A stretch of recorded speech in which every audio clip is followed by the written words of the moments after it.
সামাজিক মাধ্যমের অন্যতম একজন পরিচিত মুখ, বিভিন্ন অ্যাওয়ারনেসমূলক ব্লগ করেন। নাম আর বললাম না, আপনারা হয়তো ফেস দেখেই চিনে ফেলছেন। ভাইকে পেয়ে গেছি ইয়ামাহার 250 সিসি বাইক লঞ্চিং ইভেন্টে। সো ওনারাও ছাড়তেছি না, ওনার কাছ থেকেও কিছু জানার চেষ্টা করবো। আচ্ছা ভাইয়া, ইতিমধ্যে অনেকগুলো 250 সিসি সেগমেন্টের বাইক চলে আসছে। সো ইয়ামাহারও 250 সিসির বাইক লঞ্চ হয়ে গেল আজকে। সো ভাইয়ের কাছে জানতে চাই যে ইয়ামাহার যে ফিচারগুলো নিয়ে 250 সিসি বাংলাদেশে আসলো এবং তার যে কম্পিটিটরগুলো রয়েছে সব কিছু মিলিয়ে আপনার কাছে কেমন মনে হচ্ছে যে এই ফিচার নিয়ে ও কেমন করবে? আচ্ছা, কেমন মনে হয় বা কেমন মনে হবে এটা লঞ্চিংয়ের পর এটা হয়তো খুব ভালোভাবে বলা যাবে যে এটাতে কী কী ফিচার্স আছে।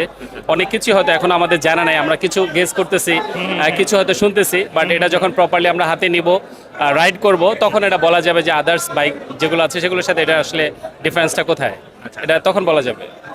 সো অ্যাজ এ বাইকার হিসাবে আপনি কি এক্সপেক্ট করতেছেন যে দাম কেমন হলে ভালো হতো, কিংবা এই বাইকটার মধ্যে কি কি ফিচার থাকলে ভালো হতো?